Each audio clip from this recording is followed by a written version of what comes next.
वासुदेवाय।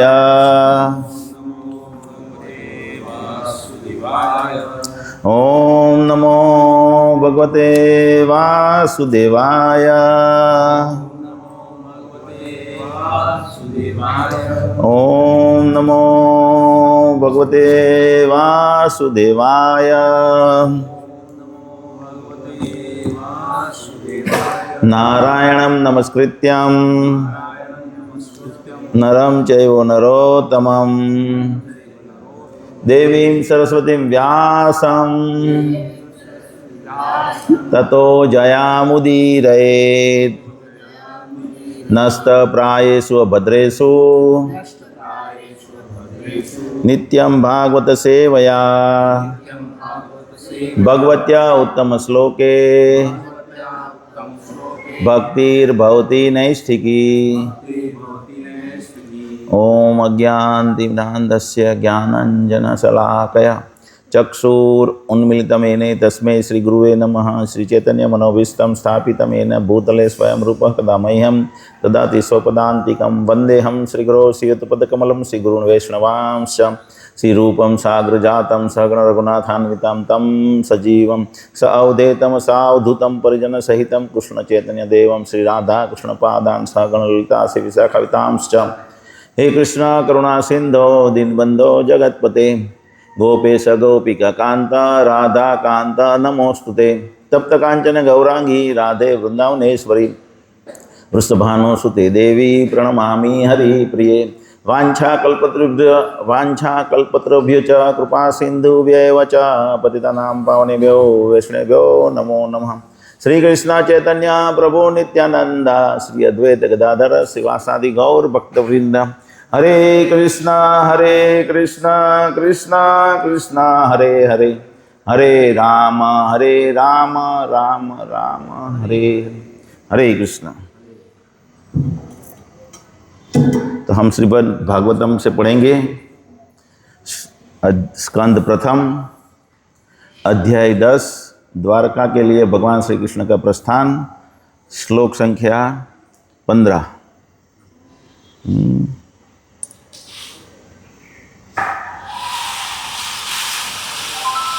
1,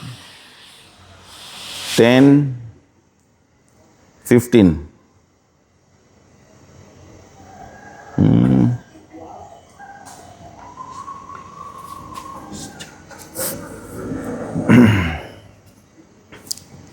सबके पास आ गया? तुम्हारे पास नहीं है? तुम लोगों के पास है ना? 1, 10, 15। ओके। मृदंग शंख भैरश्च वीणा पनव गोमुखः धुंधुर अंका घंटादया नेदुर्दुन्दुभयस्तथा मृदंग शंखश्च भैर्यश्च वीणा पणव गोमुखः धंधुर्यांका घंटया नेदुर्दुन्दुभयस्तथा मृदंगा शंख भैरश्च वीणा पणव गोमुखा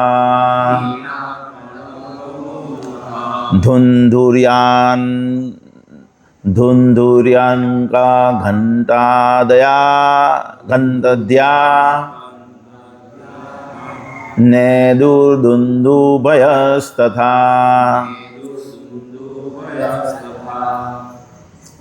चलो बोल, कोई बोल सकता है?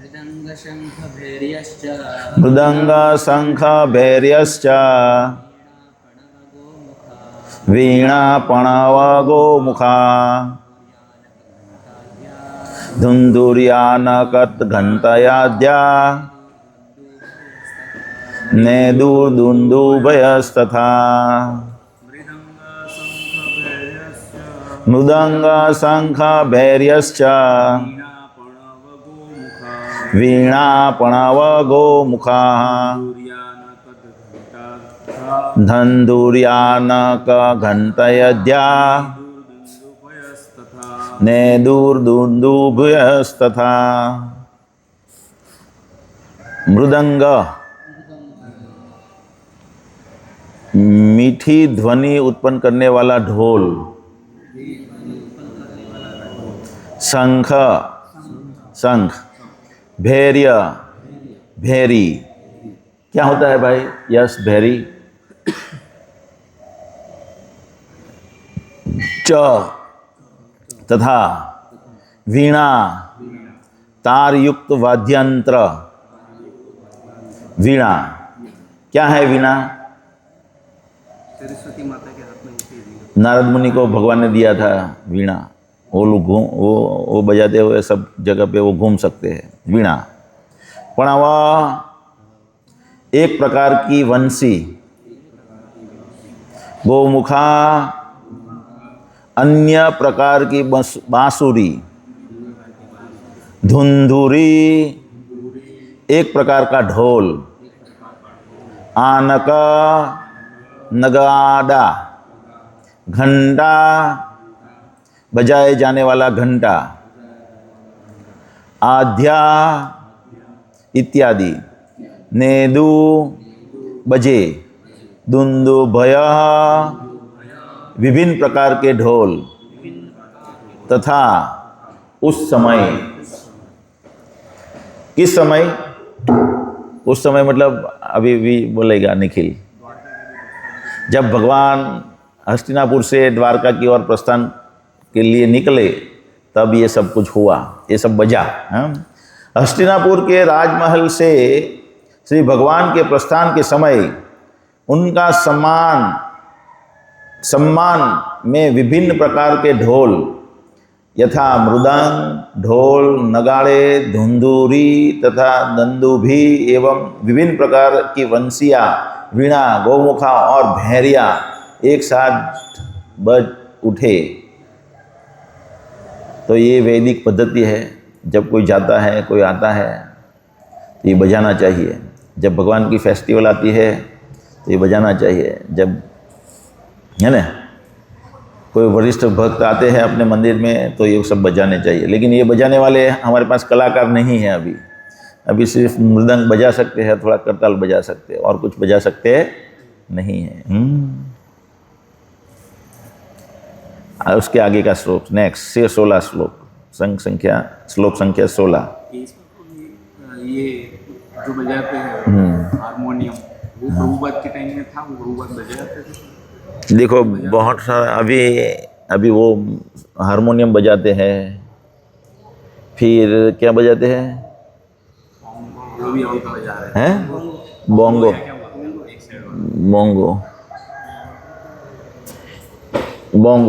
फिर और दूसरा क्या बजाते हैं?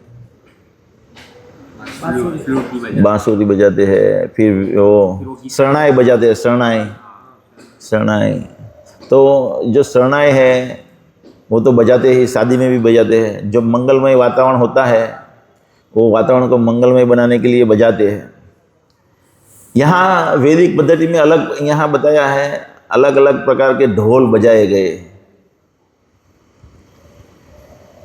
हस्तिनापुर के राजमहल में श्री भगवान के प्रस्थान के समय उनके सम्मान में विभिन्न प्रकार के ढोल, यानी विभिन्न प्रकार के ढोल में क्या आता है?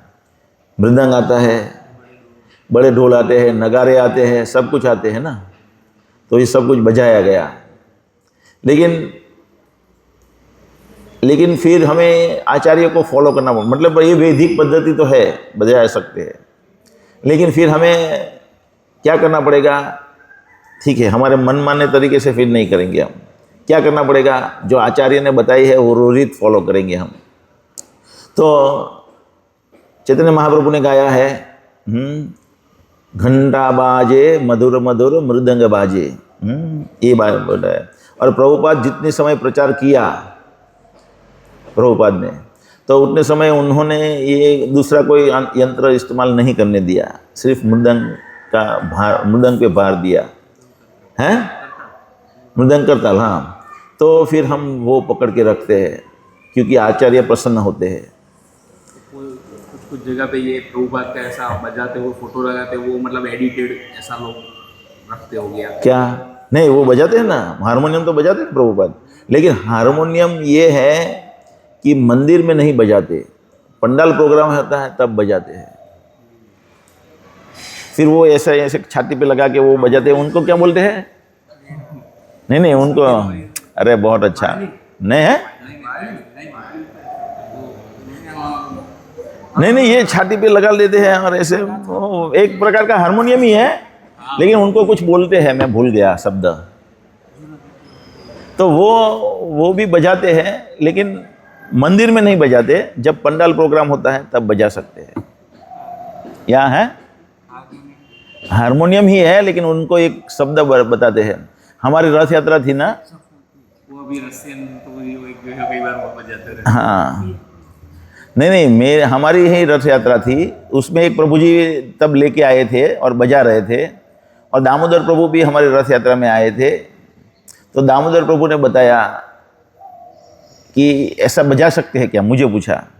तो मैंने बोला कि मुझे ये याद नहीं है, लेकिन जब महाराज की व्यास पूजा थी द्वारिका में, और मैं तब नया था बिल्कुल, जब हम लोग आए नवसारी से, तो महाराज का जहाँ पंडाल था वहाँ कीर्तन हो रहा था, वहाँ ये भक्त बजा रहे थे। इनको एक शब्द बोलते हैं, क्योंकि वो शब्द से ही दामोदर प्रभु ने महाराज को पूछा ईमेल थ्रू।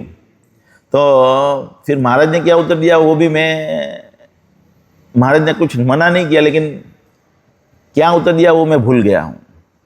तो फिर ऐसे ऐसे चर्चा चलती रहती है, तो बोलता है कि भाई ये हारमोनियम जो है वो पंडाल प्रोग्राम में बजा सकते हैं, भगवान के मंदिर में नहीं बजा सकते।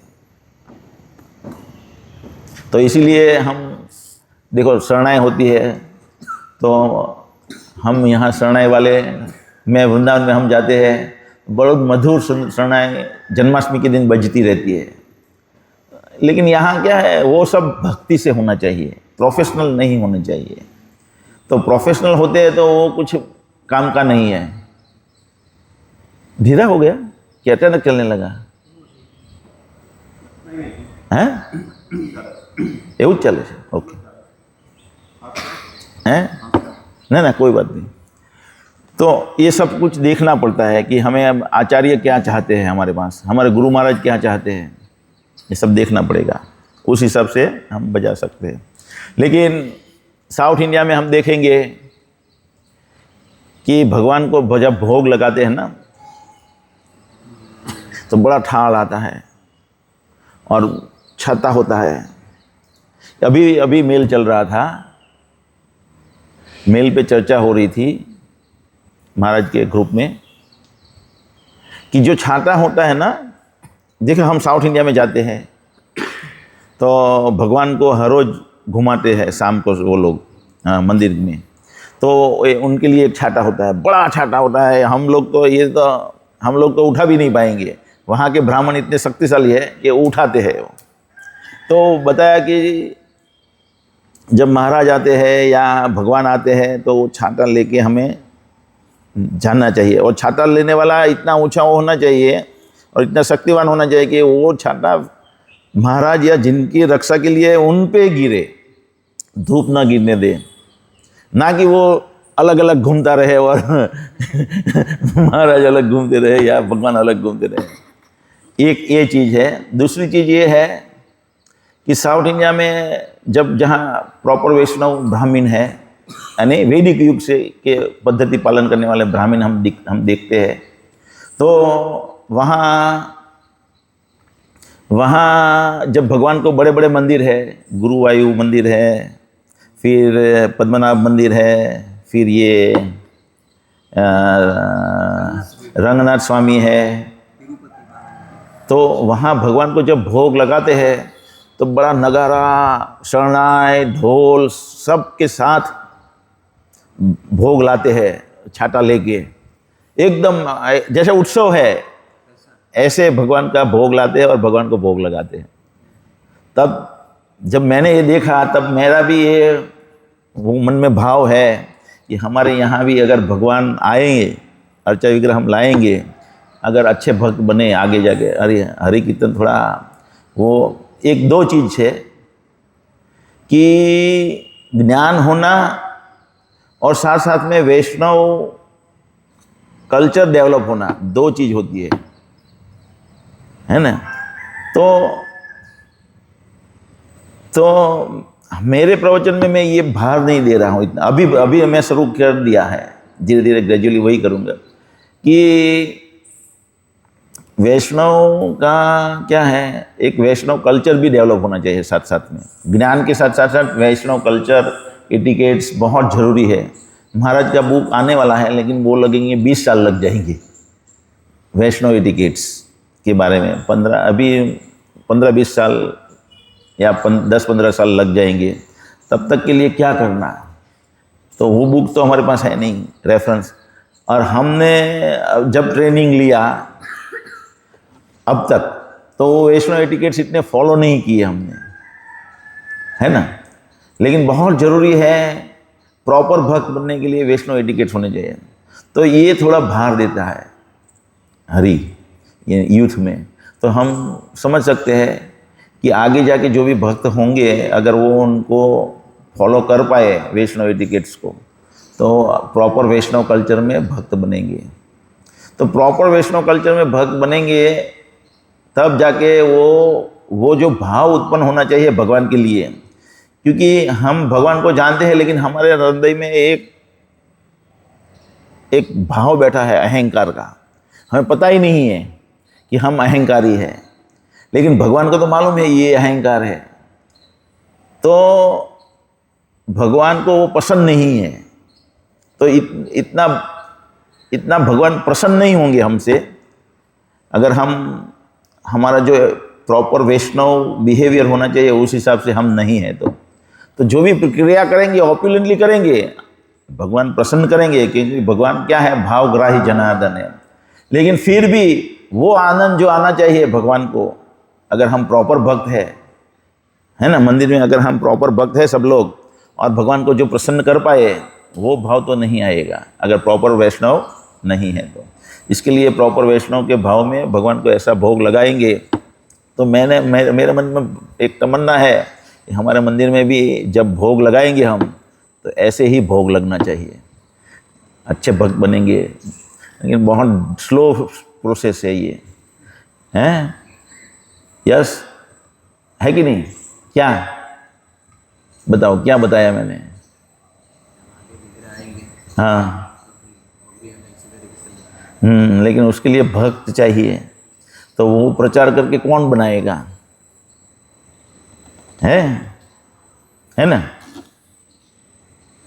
चलो मान लो हमारा मंदिर बन गया, एकदम मस्त मंदिर बन गया, साउथ इंडियन स्टाइल में पत्थर का मंदिर बन गया एकदम मस्त, पर लेकिन उसमें उत्साहित भक्त, समर्पित भक्त, वे प्रॉपर वैष्णव कल्चर में भक्त, वो भी होना जरूरी है ना, तब भी भगवान आ सकते हैं ना। मंदिर बन गया लेकिन फिर अर्चा विग्रह नहीं आएंगे, अर्चा विग्रह भी आ गए लेकिन उसका अहंकार उस तरफ है, इसका अहंकार उस तरफ है, इसका अहंकार इस तरफ है, उसका अहंकार इस तरफ है, तो क्या फ़ायदा? कोई फ़ायदा नहीं है ऐसा मंदिर और ऐसा खर्च करने का। तो सबसे पहले क्या होता है? सबसे पहले क्या होना चाहिए? भक्त प्रॉपर लेवल, साथ साथ में दोनों साथ साथ में होंगे। चलो भक्त बढ़ रहे और थोड़े भक्त बन गए, ऐसे समर्पित भक्त बन गए, तो भगवान अपने आप सब कुछ हमारे पास करवाएंगे। चलो आगे पढ़ो, ये पढ़ेगा, ये अच्छा पढ़ता है। यस,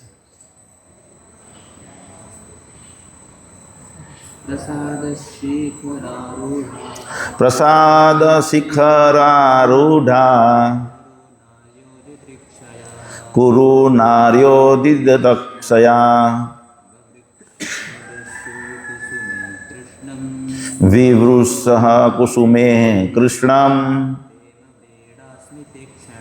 प्रेम व्रीडास्मि तक्षेणा प्रसाद शिखरारूढ़ा कुरु नार्यो विदक्षया विवृषो कुसुमे कृष्णं प्रेम विदास्मि क्षणा प्रसाद शिखरारूढ़ा कुरु नार्यो दिदक्षया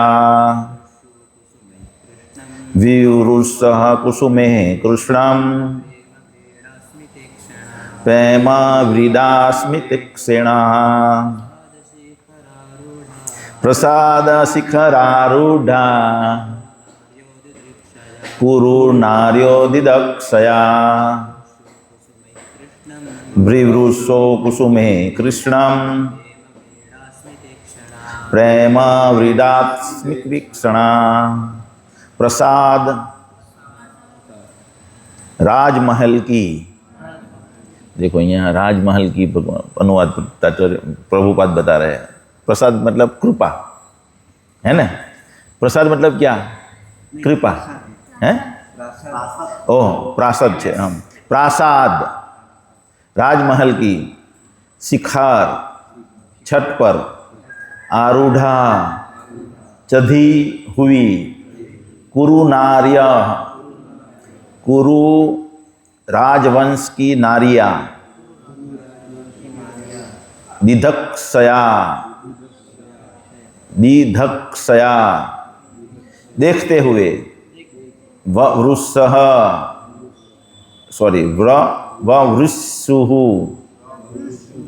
वर्षा की कुसुमे फूलों से कृष्णम भगवान श्री कृष्ण पर प्रेम प्रेम तथा स्नेहवश व्रीड़ा स्मित इक्षणा लज्जा युक्त हंसी से देखते हुए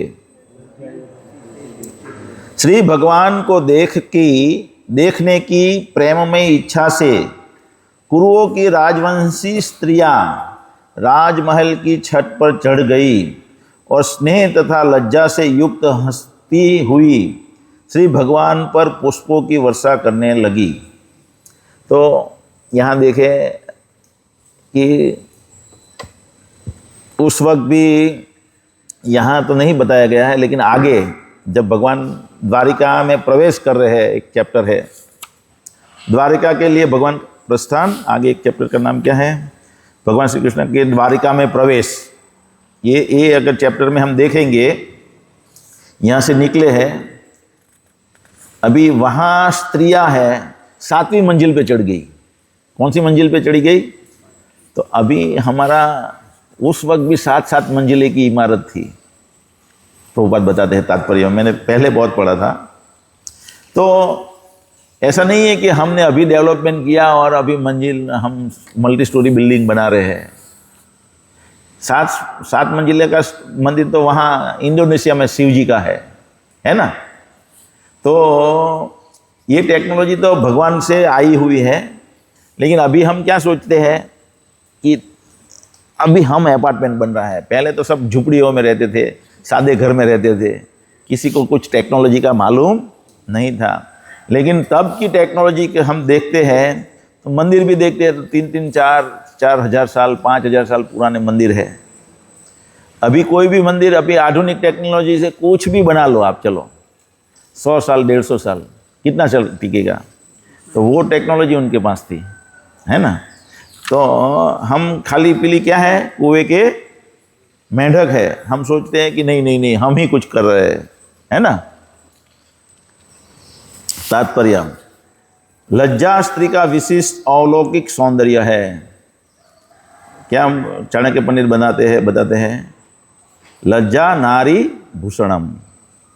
अगर स्त्री को वश में करना है तो वो लज्जा से वश में हो सकती है।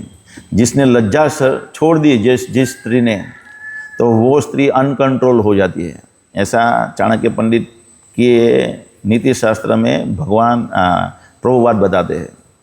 स्त्री को अगर कंट्रोल में रखना है समाज में तो क्या होना चाहिए? लज्जा से कंट्रोल होती है। अगर लज्जा से कंट्रोल नहीं हुई हो तो फिर अनकंट्रोल हो जाती है। लज्जा स्त्रियों का विशिष्ट अलौकिक सौंदर्य है और इसके कारण उन्हें पुरुषों से आदर मिलता है। मिलता है कि नहीं मिलता है?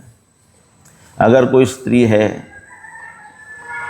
ट्रेन में जा रही है, अभी ट्रेन में सब लेडीज जाती है ना, तुम अप डाउन करते हो कि नहीं करते हो? अप डाउन नहीं करते? कौन कौन अप डाउन किया है? तुमने किया है? बहुत पहले किया। बहुत पहले किया। तो वहाँ अभी स्त्री ने लज्जा छोड़ दी है। तो रिसेंटली अभी ये गल्फ में जो पहले वो बुर्खा डाल के वो बैन था, तो वो किंग जो चेंज हो गया तो उसने पूरा बुर्खा जो स्त्रियां लगा के घूमती थी हटा दिया। Now they can move freely, जरूरत नहीं है। कहाँ? और लोग खुशी उसको वेलकम कर रहे हैं। बहुत अच्छा डिसीजन लिया दुबई। तो अभी हम ट्रेन में जाते हैं, लेडीज़ तो उसको कुछ भी ऐसे टच करेंगे, कमेंट बोलेंगे, कुछ भी बोलने में शर्म नहीं रखेंगे। अगर लेडीज़ है, कोई मॉडर्न स्त्री है, अगर वो अभी मॉडर्न स्त्री हो गई सब, तो वो ट्रेन में वो करने जाती है, क्या करने जाती है? बिजनेस, वो जॉब करने जाती है। तो जब जॉब करने जाती है तो पुरुष भी उनके साथ होते हैं, बहुत सारे वही स्टेशन से चढ़ते हैं। तो उनको कुछ पड़ी नहीं है, वो स्त्री बाजू में है, ऐसा नहीं कि कुछ भी कमेंट करेंगे, है ना। लेकिन अगर वो मुसलमान की कोई लेडीज़ है जिसने बुर्खा पहना है, तो वही व्यक्ति जो स्त्री के बारे में ऐसी कमेंट कर रहे हैं, वो ऐसी कमेंट नहीं करेंगे। तो आदर प्राप्त होता है ना स्त्री को। प्रभुपाद यही समझाने के लिए एक एग्जाम्पल देते हैं। क्या देते हैं? किसी को मालूम है? आप लोगों में से किसी को मालूम है? प्रभुपाद स्कॉटिश कॉलेज में पढ़ते थे, है ना। जितनी प्रोटेक्टेड रहेगी उतना नहीं, स्कॉटिश कॉलेज में पढ़ते थे प्रभुपाद। तब 23 साल के, कुछ 22-23 साल के प्रभुपाद थे उम्र में, और वो कलकत्ता में रहते थे। और उनका फ्रेंड तो एक बाकड़े से बैठ के बात कर रहे थे फ्रेंड के साथ।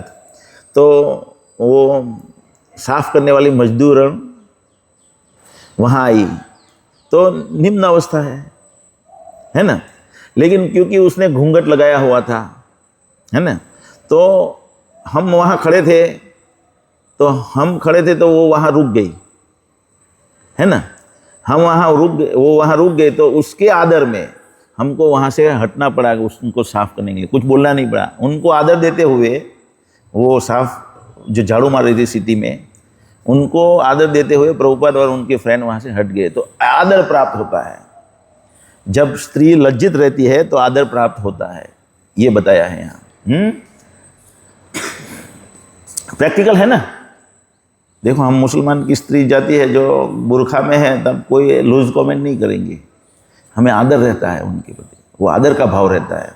तो जब स्त्री लज्जित रहती है तो आदर का भाव उत्पन्न होता है। जब स्त्री लज्जित नहीं होती है तो आदर नहीं मिलता उनको। कुछ भी कमेंट पढ़ते हैं, उनको टच कर लेते हैं, ये कर लेते हैं, ऐसा होता है।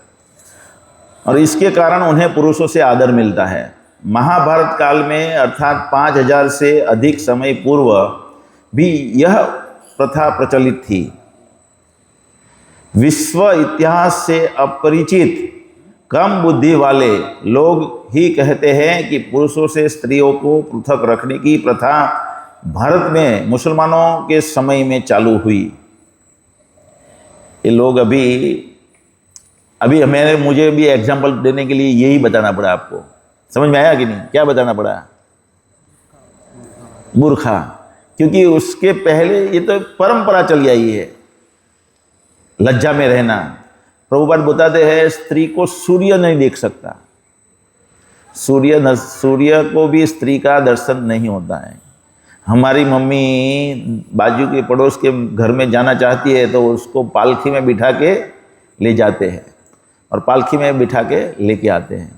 उनको कोई नहीं देख सकता, सूर्य भी नहीं देख सकता, है ना। ये एकदम फैक्ट है, क्योंकि इसका रीज़न भी वो ये कि जो गल्फ में कंट्री में जो स्त्रियां है उसमें ज़्यादातर मैक्सिमम विटामिन डी की डेफिशिएंसी रहती है। हाँ, मैक्सिमम, क्योंकि वो ड्यू टू दैट रीज़न जो हमेशा कवर्ड ही रहती है।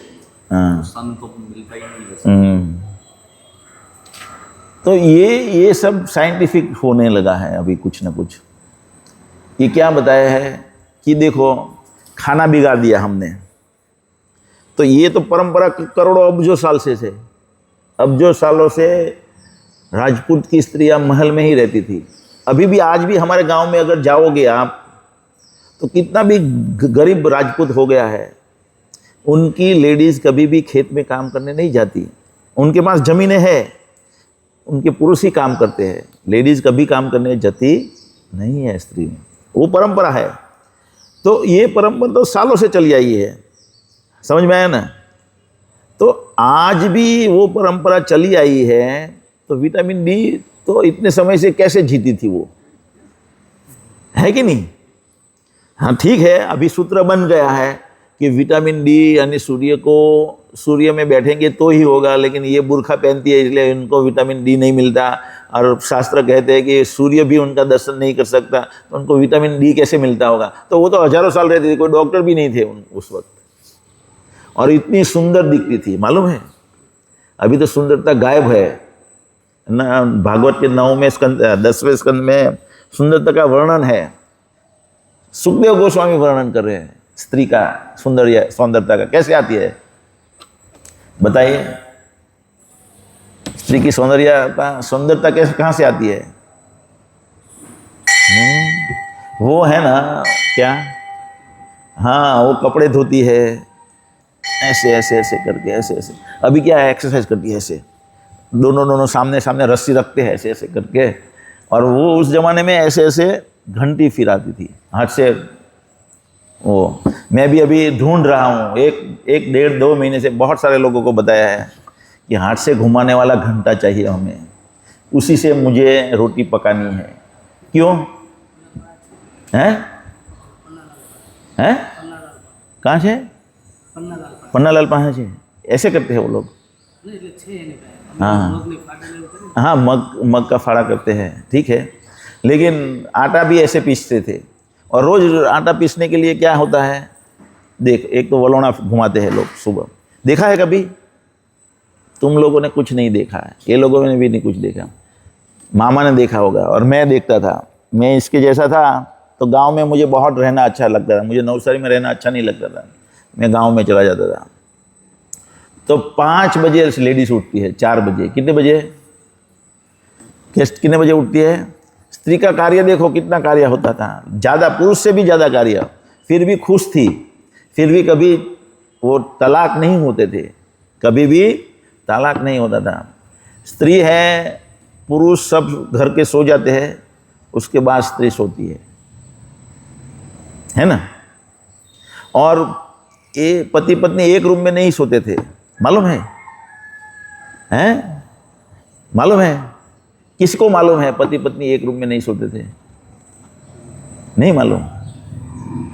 लेक्चर में ही 2-3 साल पहले इस बार आपके लेक्चर आपने बताया। हाँ ट्रेन कर, मैंने बोला, स्त्री को जो है। हाँ तो सब, अगर उनको बच्चा चाहिए तो सब घर के लोग सो जाते हैं, तब उसके बाद जो उसका जो क्या होता है, गर्भधान संस्कार विधि मनाई जाती है, और उसके बाद फिर वो अपने पति के रूम में जाती है, वो भी वंस इन अ वाइल, बहुत कम। लेकिन वो प्यार 90-100 साल तक रहता था। नहीं, लेकिन ये बात से पहले मेरे मन में दूसरी बात आ गई। दूसरी बात क्या थी, हैं? हाँ हाँ, तो गांव में मैंने देखा है 9 बजे कि जल्दी उठती थी, यानी बाद में सोती थी, और 4:30-4 बजे उठते थे। मामा કેટલા વાગે ઉઠતા હતા તમારી મમ્મી? તમારા બા કેટલા વાગે ઉઠતા હતા ગામમાં તમે નાના હતા ત્યારે? કેટલા વાગે? 4 बजे। 4 बजे उठ ही जाने का नियम ही है।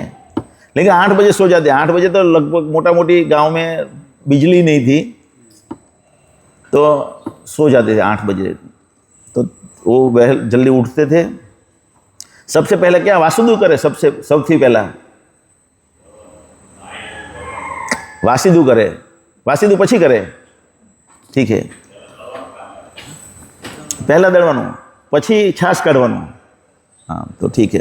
तो आप पूरा दिन के लिए जो आटा चाहिए वो पीसेंगे घंटी में लेडीज़, और उसके बाद छाछ निकालेंगे, और उसके बाद गाय का जो भी गोबर है, ये है, सब कुछ हटा के वो क्या उनको क्या बोलते हैं हिंदी में, हिंदी भाषी कोई है, उकरडा को क्या बोलते हैं, जहाँ सब गाय का गोबर डालते हैं, खाद बोलते हैं, लेकिन वो है खान। तो खान में सब कुछ कचरा डालते हैं और उसके बाद वो खाना पकाती है सबके लिए। सब लोग सुबह में खाते हैं, बड़ी बड़ी रोटी खाते हैं, गुड़ रोटी और घी दूध। मैं भी इतना ही खाता था। बड़ी रोटी बहुत अच्छी लगती है, मीठी लगती है, क्योंकि वो उससे पिसा हुआ है, तो न्यूट्रिशन लेवल बहुत हाई होता है। और उस पर पूरा मक्खन डाल देते हैं, वो जो अभी निकाला है ना फ्रेश, वही मक्खन डाल देते हैं। मक्खन घी से भी अच्छा है। मालूम है किसको मालूम है तुम में से? एक दूसरा किसी को? ब्रज में जो गए थे तो उधर भी वैसा ही ये प्रसाद देते, वो रोटी भी जो मिठास है वो भी वैसे ही। हाँ, क्योंकि जो हमारा शरीर है ना, देखो पहले के ज़माने में किसके बर्तन में खाते थे? सोने के बर्तन में खाते थे। क्यों? क्यों सोने के बर्तन में खाने का कोई फ़ायदा है क्या? फ़ायदा है क्या? तभी खाते थे ना। क्यों खाते थे? हैं? तो सोना जो, अगर सोने का अंश जो यानी एकदम अल्प मात्रा होती है वो, लेकिन वो हमें प्राप्त होता है। जैसे हम देखेंगे कि एक भगवान की छवि है, उनको हर रोज तिलक करेंगे, हर रोज तिलक करेंगे। यहाँ भगवान को सुबह कई घर में मंदिर होता है और मंदिर में एक मेटल का छवि बनाया हो, मेटल का सब छवि होता है। उनको हर रोज तिलक करते जाते हैं, तो हम देखते हैं 15-20 साल में वो वहाँ घिस जाता है। और हाथ से तिलक करने से क्या घिसेगा? कुछ नहीं होने वाला, हो सकता है, लेकिन आज देखेंगे तो कुछ घिसेगा क्या? नहीं घिसेगा। लेकिन 15 साल के बाद वो अगर तस्वीर देखते हैं 15-20 साल के बाद, तो वहाँ पूरा घिस जाता है, कुछ दिखता। तो इसका मतलब क्या हुआ? उसके थोड़े थोड़े कण घिस रहे, एट अ टाइम नहीं दिखता, जैसे उधई लगती है तो नहीं दिखता। तो वो बर्तन में हम खाते हैं तो गोल्ड हमारे अंदर शरीर में कण चले जाते हैं। तो ये गोल्ड अभी भी देखो, आयुर्वेदिक पद्धति क्या है? अगर किसी को कुछ कैंसर हुआ है ना, बहुत सारे लोगों को कैंसर होता है, तो आयुर्वेदिक पद्धति क्या है कि उनको गोल्ड सिल्वर की भस्म माखन में मिला के खिलाते हैं। मालूम है? आयुर्वेदिक में ये ट्रीटमेंट है। किसी को भी कैंसर हुआ है तो क्या करने का? गोल्ड भस्म लाने का, सिल्वर भस्म लाने का, उसमें मक्खन बनाने का और वो खाने का। क्यों? क्योंकि ये मक्खन जो है, इसलिए भगवान ने प्रदर्शित किया ना मक्खन खाने का। भगवान चोरी करके मक्खन खाते थे, इतना सारा मक्खन खाते थे। क्यों खाते थे? क्योंकि मक्खन हमारी ये जो शरीर का बंधारण है टिश्यू का, उसको एज इट इज रखते हैं। इसलिए 1000 साल लोग जीते थे। 1000 साल जीते थे ना, 10,000 साल, क्योंकि गोल्ड और सिल्वर में और मक्खन में खाते थे। इसलिए मक्खन का बहुत महत्व है। क्यों पॉइंट पे गए हम? हाँ, तो ये सब ऐसा, मैं भी छोटा था तो यही खाता था। क्या खाता था? बड़ी रोटी होती है चूल्हे में बनाई हुई, क्योंकि मुझे शहर में रहना अच्छा नहीं लगता। मैं जैसे अभी क्या है, कितने दिन छुट्टी हुई थी? अभी शुक्रवार को क्या था? शुक्रवार को नहीं था कुछ, गुरुवार को कुछ था ना, छुट्टी थी ना गुरुवार को, महावीर जयंती। गुरुवार को महावीर जयंती, शुक्रवार को चालू, शनि रवि बंद, सोमवार को आज कुछ है, आम्बेडकर जयंती। तो ये 5 दिन हो गए, 5-6 दिन हो गए। तो 6 दिन अगर छुट्टी मिली तो मैं गाँव मुझे बस गांव जाना है, मैं यहाँ नहीं रहना। नवसारी में नहीं रहता था, गांव चला जाता। तो इतना गांव का जीवन था। तो वहाँ जब रोटी कहाँ पकती थी? चूल्हे में। आज भी अगर चूल्हे में पकाएंगे तो इतना ही मधुर लगेगा। तो इसके लिए वो घंटड़ा चाहिए, जिसमें क्या है, वो स्लो घूमता है। घंटड़ा जो लेडीज बनाती है, घुमाती है, वो इतना फास्ट नहीं घूमता, तो वो अनाज जो है इतना गर्म नहीं होता। ये हाई स्पीड वो जाली वाला आटा बनाने का आ गया अभी, क्या है ना। तो उसमें हम रोटी बना के खाते हैं तो मीठी भी नहीं लगती है क्या? अभी हमारे बच्चे हैं, यानी जगन्नाथ है, ऋषभ है, वो लोग वो रोटी खाते हैं, उन्होंने वो रोटी टेस्ट ही नहीं की। जो हमने टेस्ट किया बचपन में, वो टेस्ट उनको मिला ही नहीं। तो उनको लगता है ये, क्योंकि ये जगत रिलेटिव जगत है, तो उनको लगता है अच्छा है। लेकिन अगर वो टेस्ट खाएंगे तो ये रोटी भाएगी नहीं। तो अभी मैं ढूंढ रहा हूँ ऐसा। बहुत लोगों को मैंने बताया, राजकोट फ़ोन करके पूछा है, अभी जामनगर फ़ोन करके पूछना बाकी है भक्तों को, फिर राजूला किया, भावनगर किया। मुझे ऐसा घंटड़ा चाहिए वो घुमाने वाला। तो हमारी लेडीज़ थोड़ी घुमाएगी नहीं घुमाएगी ना।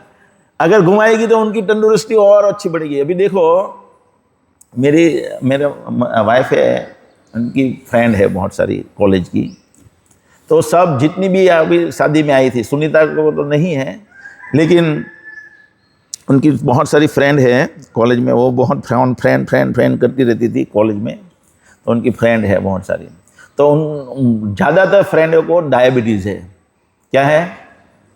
95% अभी उनके, यानी 45 की प्लस ही हुई है उम्र उनकी, है ना। 45 के प्लस की उम्र हुई और सब लोगों को शुगर है। माँ है मेरे, उनकी मामी मेरी, उनको भी बहुत सालों से, कितने सालों से शुगर है मामा? हाँ, 35 ईयर से शुगर है। दूसरी मामी को भी शुगर है। हमारे घर में कोई लेडीज़ को शुगर नहीं है। लेकिन कहने का मतलब क्या है, तो मैं शादी में जाता हूँ, उनके लड़के अभी बड़े हो गए, तो ये सुनीता कहते चलो चलो चलो जाना है। तो मैं शादी में जाता हूँ, तो फिर उनको मिलता हूँ, फिर वो थक जाती है। ये शुगर ने बड़ा परेशान कर दिया है, कुछ मज़ा ही नहीं आता, शादी का भी मज़ा नहीं लेने देती। शुगर की वजह से शरीर में वो जो उत्साह होना चाहिए ना, वो शरीर साथ नहीं देता है। तो ये क्यों है? इतने सारे लोगों को क्यों है? क्योंकि वो जो वलोना घिसती थी, तो पेट है ना, सव्यसाची प्रभु से मेरी बात होती थी कि ये पेट जो है ना, पेट के अंदर जो स्नायु है, उसको मचलना रहता है, कुछ ना कुछ ऐसे मचलना रहता है। तो उसमें से स्राव होता है एसिड का, यानी एंजाइम्स का। जब वो स्राव रहता है तो पाचन शक्ति बड़ी बढ़ रहती है। हम पूरे दिन बैठे रहते हैं, है ना, तो फिर पाचन शक्ति कमजोर हो जाती है। और ये सब रोग है, डायबिटीज वगैरह वगैरह जो भी रोग है, वो पाचन तंत्र के रोग है ना। तो वो ऐसे घुमाती है तो कमर कभी डूम निकलेगा ही नहीं। मेरा डूम जो निकला है वो डूम कभी निकलेगा नहीं। डूम निकला मतलब बीमारी शुरू। डूम निकला, ये देखो ना, इनके चेहरे और इनका चेहरा, ये मतंग का, ये तो भक्त है, लेकिन उनके चेहरे पे वो जो फ्रेशनेस होनी चाहिए वो नहीं दिख रही है। जब महेंद्र शुरुआत में आता था तो उनके चेहरे पे भी वो फ्रेशनेस नहीं दिखती थी। तो ये चेहरे में फ्रेशनेस क्यों आती है? भक्ति की वजह से आती है। लेकिन इनको भक्ति नहीं है ऐसा मैं नहीं बोल रहा, लेकिन बीमारी लग गई है। लेकिन ये नहीं समझ रहा मुझे बीमारी गंभीर है। अभी तो मैं 45 का हूँ, कितना साल हुआ? 42। अभी तो 42 हुआ है। 52 में क्या हालत होगी वो अभी उनको अंदाजा ही नहीं है कि मैं 52 में क्या होऊंगा। अभी से मैं उनको बहुत बता रहा हूँ, लेकिन वो लाइटली लेता है। फिर अभी क्या कर सकते हैं? कुछ नहीं कर सकते। अभी भगवान उनकी रक्षा करे, मैं ऐसा बोल सकता हूँ, है कि नहीं? तो गंभीर होना चाहिए। तो ये खतरनाक बीमारी है। तो ये जो करते थे ऐसे, कभी शुगर होने नहीं है लेडीज को, गारंटेड नहीं होनी है ना। फिर ऐसे कपड़ा धोते थे, वो उससे ऐसे, वो क्या बोलते हैं, कौन सा आसन में आ जाती है वो?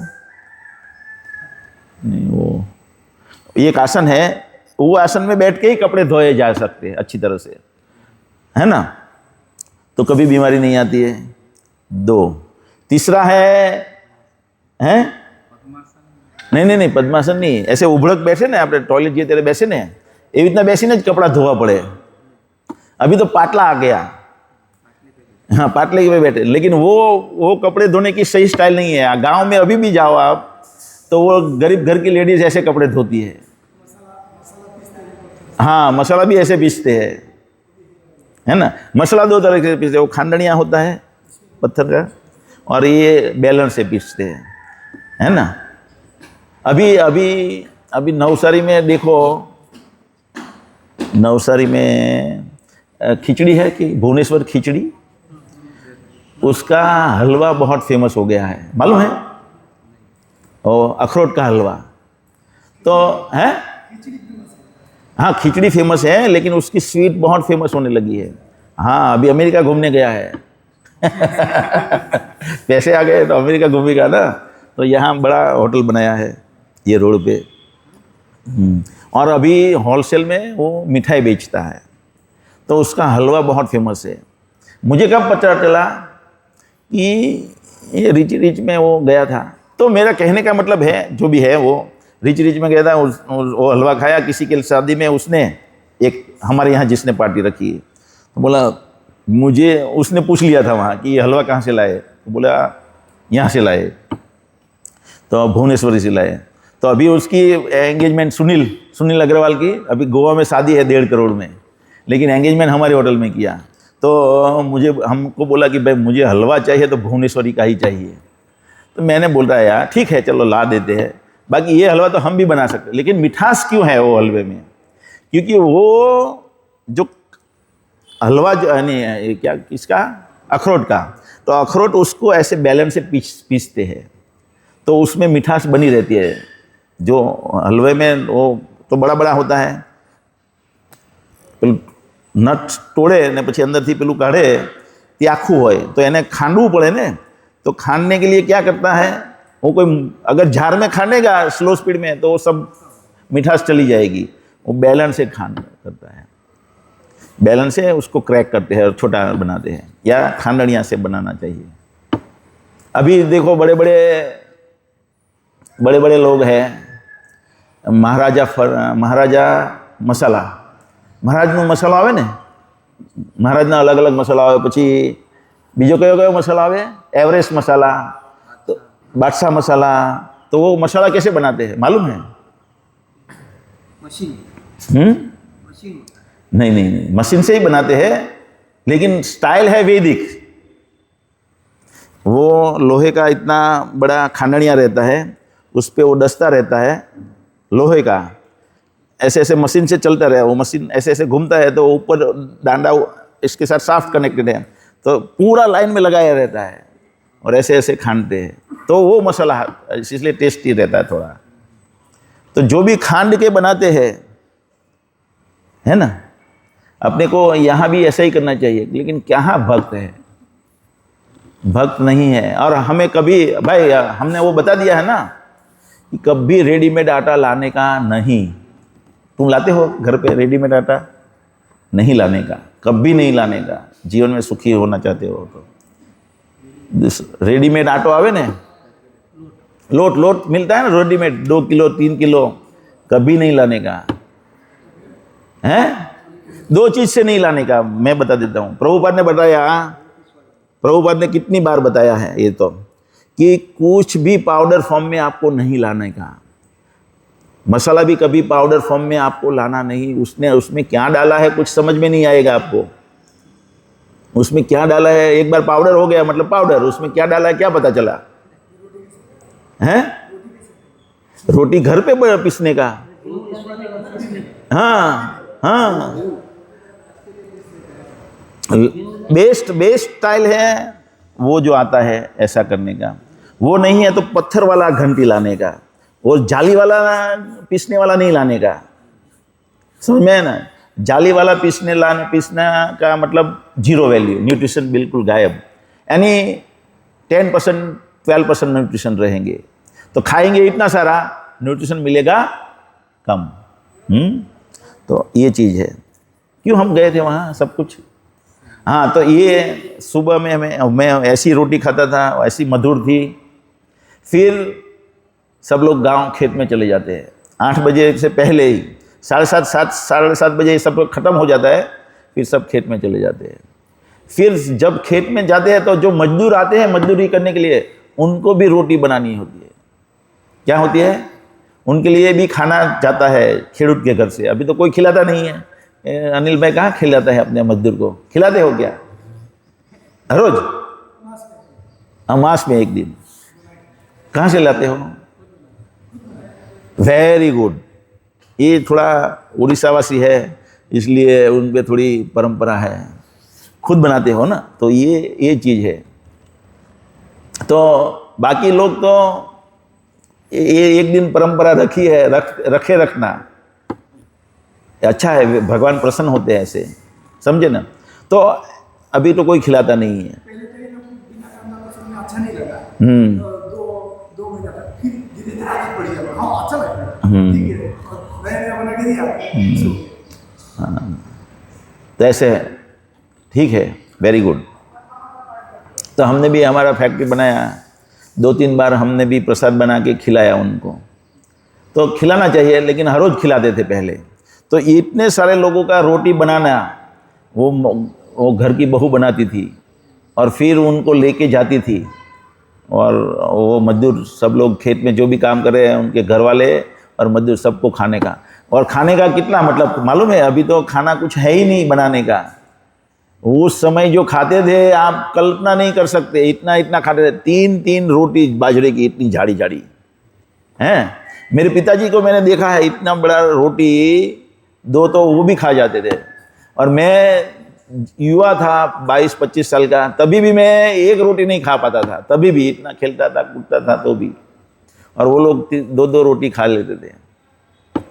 इसलिए फिर क्या करते थे वो लोग, 10-10 यानी 10 मन यानी कितना, 200 किलो, 10 मन यानी 200 किलो, 200 किलो वजन ऐसे ही उठा लेते थे। हम उठा सकते हैं क्या? तो ये सब चीज़ है, बहुत गलत जगह पे चले गए। यानी ये परंपरा है, इसका फ़ायदा है, बहुत फ़ायदा है जीवन में, लेकिन हम ये सब निकम्मा है, पुराणिक है, ऐसा सोच के निकाल देते हैं।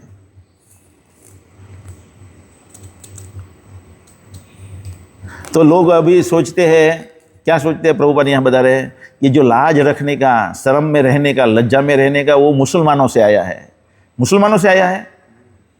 लोग ऐसा सोचते हैं अभी, क्योंकि हम जो कहे जाते हैं हिंदू, वो लोगों ने तो ये सब कुछ छोड़ ही दिया ऑलमोस्ट। अभी समाज में दिखता है, लज्जा कौन रखते हैं? मुसलमान। तो लोगों को पूरे विश्व में लोगों की भावना क्या बन गई है कि ये लज्जा में रहने का कहाँ से आया? मुसलमानों से। नहीं, ये वैदिक पद्धति है, हमें भी मालूम होना चाहिए। तो यहाँ सब महाभारत की यह घटना निश्चित रूप से यह सिद्ध करती है कि राजमहल की स्त्रियां पर्दा करती थी, पुरुषों से बहुत कम मिलती थी, और वे सब नीचे न आकर जहाँ भगवान श्री कृष्ण थे, राजमहल की छत पर चढ़ गई और वहीं से भगवान श्री कृष्ण के प्रति सम्मान जताने हेतु उन पर पुष्पों की वर्षा करने लगी। यहाँ यह भी कहा गया है कि महल की छत पर स्त्रियां लज्जा के कारण मुस्कुरा भी रही थी। देखा है कैसे खिलखिल करती है, हैं?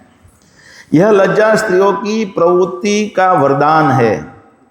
इससे उनकी सुंदरता तथा प्रतिष्ठा में वृद्धि होती है, भले ही वे उच्च कुल की न भी हो या कम सुंदर हो। हमें इसका निजी अनुभव है, प्रभुपाद बता रहे हैं। उच्च कुल की भी ना हो और सुंदर भी न हो, फिर भी उनकी क्या वृद्धि होती है? प्रतिष्ठा और सुंदरता में वृद्धि होती है। इसका हमें यानी मुझे प्रभुपाद जब भी तुम देखोगे, पूरे जितने भी शास्त्र प्रभुपाद ने लिखे हैं, उसमें प्रभुपाद जब वो खुद का कोट करते थे तो हमें बोलते हैं। मेरे गुरु महाराज ने, हमें गुरु महाराज ने कभी, हमें यानी हमको लगता है बहुत सारे लोग होंगे और उनके गुरु महाराज ने कभी डांटा, उनके गुरु महाराज बहुत डांटते थे सबको। तो प्रश्न पूछा प्रभुपाद को सब भक्तों ने कि यानी my Guru Maharaj was to chastise, heavy चेस्टाइजमेंट करते थे, जैसे कोई पागल हो जाता था। उनको लगता था इतना हैवी सहन नहीं कर पाते थे, लेकिन उस समय का मानसिकता ही अलग थी लोगों की। अभी तो किसी को इनको बोल दिया जय गोविंद ऐसा है, इनको कुछ बोल दिया जय गोविंद ऐसा है नहीं सहन कर पाते। लेकिन भक्ति सिद्धांत सरस्वती महाराज हैवी चेस्टाइजमेंट करते थे। तो प्रभुपाद ने बोला कि प्रभुपाद आपको कभी चेस्टाइज किया आपके गुरु महाराज ने? तो बोला मुझे कभी नहीं किया। तो प्रभुपाद वहाँ बता दे, हमें है ना। तो यहाँ भी बताया है, क्या बताया है, कोई भी आप देखना, वी बोलते हैं, इंग्लिश में वी लिखते हैं। हमें इसका निजी अनुभव है। एक मेहतारानी स्त्रियोचित लज्जा के कारण उनके भद्र पुरुषों से सम्मान प्राप्त करती थी। एकदम निम्न कक्षा के लेवल की स्त्री भी सम्मान पाती थी भद्र व्यक्तियों से। क्यों? लज्जा के कारण। सड़क पर घूमने वाली अर्धनग्न स्त्रियों का कोई सम्मान नहीं करता, लेकिन एक लज्जाशील मेहतरानी सबसे सम्मान पाती है। मानव सभ्यता मनुष्य को माया के चंगुल से छूटने में सहायक बनने हेतु है। जैसा कि भारत के ऋषि मुनियों की संकल्पना थी, स्त्री की भौतिक सुंदरता मोह है, क्योंकि शरीर वास्तव में पृथ्वी, जल, अग्नि, वायु इत्यादि से बना हुआ है, लेकिन पदार्थ के साथ जीवंत स्फुलिंग के संयोग के कारण यह सुंदरता लगता है। तो कोई भी सुंदरता है वो आत्मा की वजह से, ऐसा बताना चाहते हैं यहाँ प्रभुपाद। कोई मिट्टी की गुड़िया के प्रति आक्रोश नहीं होता, यानी वो क्या बोलाते हैं इसको, क्या बोले, मिमी, वो बोल रहे थे ना, मिम है, मिमिक्री नहीं, ये तो है नहीं, वो कपड़े के दुकान में वो लगाते हैं ना पुतला, उसको क्या बोलते हैं, नहीं नहीं नहीं डमी, क्या बोलते हैं। तो उनसे कोई आकृष्ट नहीं होता। क्यों नहीं होता? क्योंकि अंदर आत्मा नहीं है। अगर आत्मा है तो ही आकृष्ट, कोई किसी के प्रति आक्रोश हो जाता है। अगर किसी को ऐश्वर्या राय या कोई, अभी कौन हीरोइन है, कोई है हीरोइन, कौन बहुत अच्छी दिखती है अभी, बताओ, ये कॉलेज की स्टूडेंट, बताओ, एक का नाम लो, हैं? तमन्ना भाटिया। अभी तमन्ना भाटिया किसी को बहुत अच्छी लगती है, मानो कोई लड़के को, और वो, हम नहीं चाहते ऐसा, हम कुछ कहना भी नहीं चाहते, लेकिन वो किसी के कोई कारणवश देह छोड़ देती है, तो उसका देह यहाँ पड़ा है, तो फिर वो लड़का जो इनको चाहता है वो भी उससे दूर भागेगा। भागेगा कि नहीं भागेगा? तो आकर्षण कहाँ था? तमन्ना भाटिया के शरीर में, क्योंकि आत्मा बैठा है, तो उसी के लिए आकर्षण था। क्या?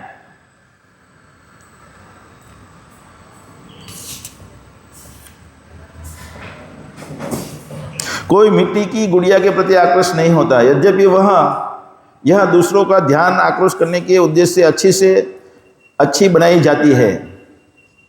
मृत शरीर में कोई सौंदर्य नहीं होता, क्योंकि कोई भी तथाकथित सुंदर स्त्री के मृत शरीर को स्वीकार नहीं करेगा। अतएव निष्कर्ष यह है कि आत्मा का स्फुलिंग ही सुंदरता है, और आत्मा की इसीलिए एक दूसरा चीज है कि अगर कोई व्यक्ति जिंदा है, देखो बहुत अच्छा है ये उदाहरण है। हम वजन करने कांटे पे चढ़ते हैं, तो हमारा वजन आता है 100 किलो, किसी का आएगा 50 किलो, और हमारे काउंटर पे एक लड़की बैठती है अभी, तो उसका वजन है 37 किलो। कितना है? बेचारी का वो हो गया है, डिवोर्स हो गया है, तो उनका वजन कितना है? 37 किलो। मैं बोला हरे कृष्ण में काम करते हो और 37 वजन नहीं चलेगा, 60 तो कम से कम होना चाहिए। देखो यहाँ कोई भी 37 वाला नहीं है, सब 60 के ऊपर वाले हैं। तो क्यों बता रहे हैं हम?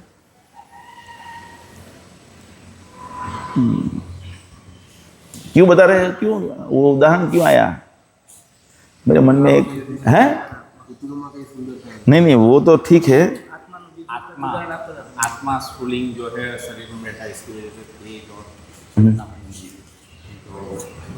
अभी ये बताने में स्लिप ऑफ हो गया, जो भाव उत्पन्न हुआ था वो, चलो जाने दो। आत्मा की सुंदरता से ही, हाँ ये बताना चाहता था कि अगर हमारा 100 किलो वजन है, तो हम वजन कांटे पे चढ़ते हैं तो हमारा 100 किलो वजन आएगा।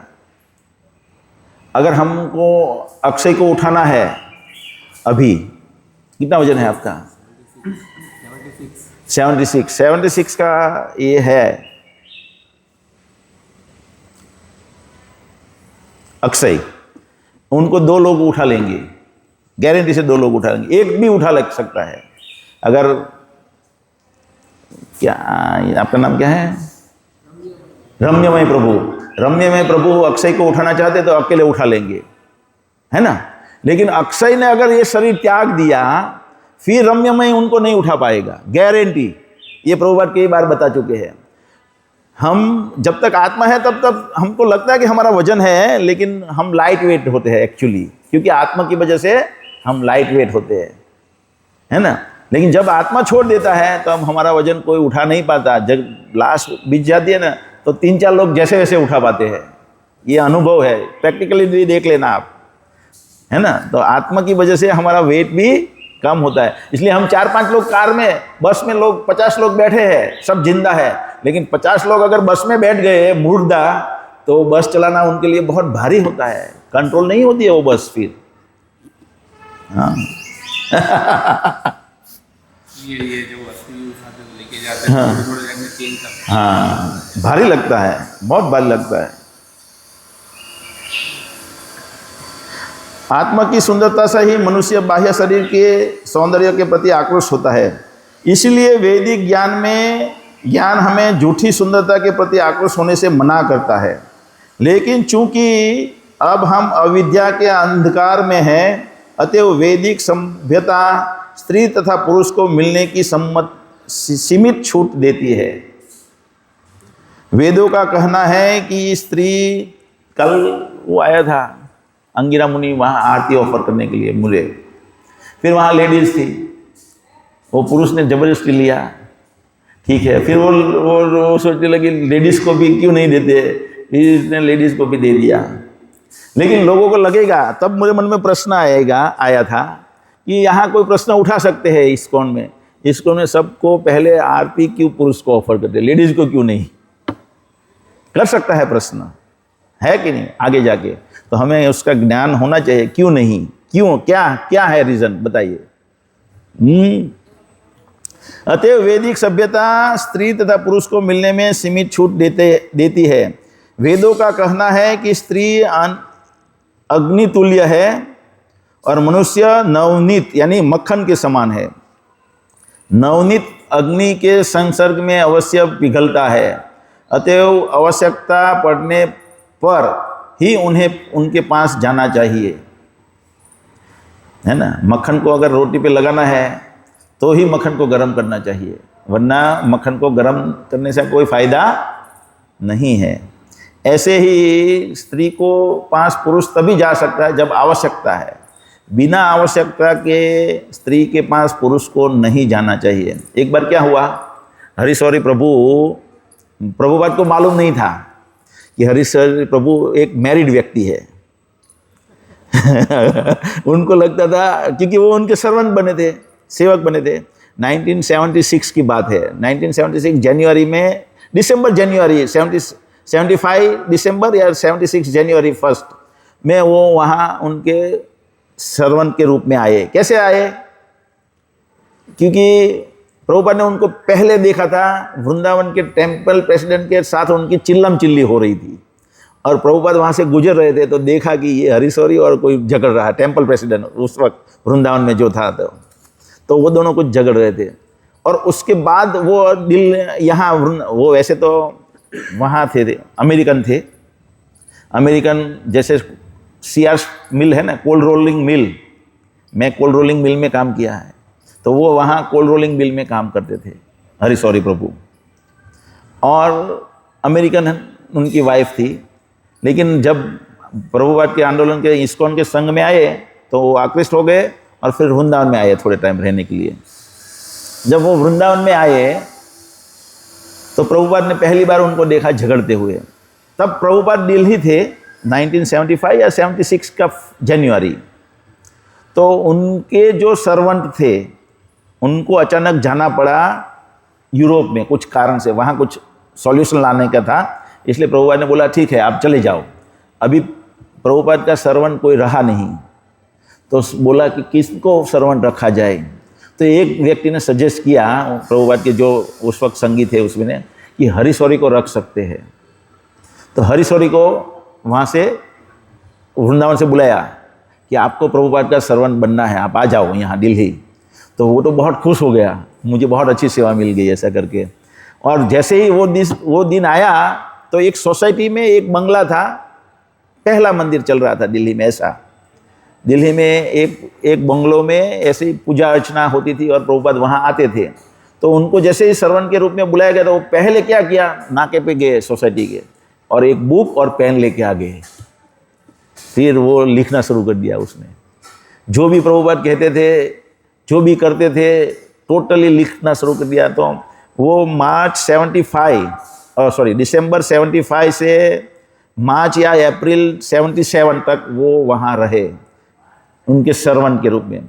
फिर तमाल कृष्ण महाराज उनके सर्वेंट बने और उन्होंने भी ट्रांसेंडेंट उनकी किताब लिखी है, द लास्ट डेज। बहुत अच्छी किताब है, तमाल कृष्ण महाराज ने लिखी, द लास्ट डेज। क्योंकि फिर मार्च 77 से नवंबर तक प्रभुपाद ने नवंबर में देह त्याग दिया, यानी 6 महीने में देह त्याग दिया। तो अंतिम समय में जो प्रभुपाद ने किया वो last days, my days in Vrindavan, ऐसे करके 2-3 किताबें उन्होंने लिखी है। और उसके पहले ये ट्रांसेंडेंट डायरी, यानी कितना महीना हुआ, 15-16 महीना, 15-16 महीने में प्रभुपाद ने जो जो किया उसकी 5 वॉल्यूम में ट्रांसेंडेंटल डायरी है। तो उसमें ये हरीशौरी प्रभु लिखते हैं कि एक बार क्या हुआ, मायापुर में मैं सीढ़ियों यानी लोटस बिल्डिंग में प्रभुपाद रहते थे।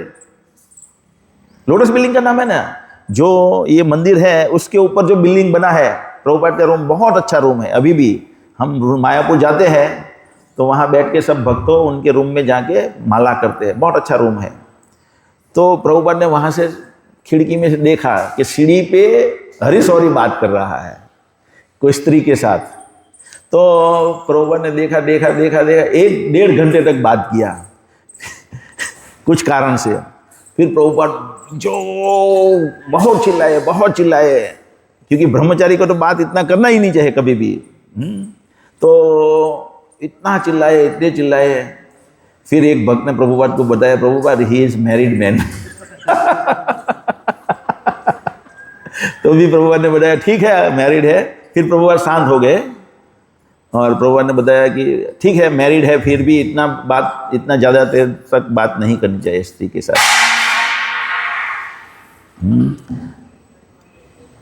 अतएव आवश्यकता पड़ने पर ही पुरुष को स्त्री के पास जाना चाहिए। और लज्जा ही अनियंत्रित मिलने जुलने पर प्रतिबंध स्वरूप है। तो अगर लज्जा है स्त्री को तो वो पुरुष से दूर रहेगी, तो ही मिलने जुलना दूर रहेगा। यह प्रकृति का वरदान है और इसका उपयोग होना ही चाहिए। हरे कृष्णा।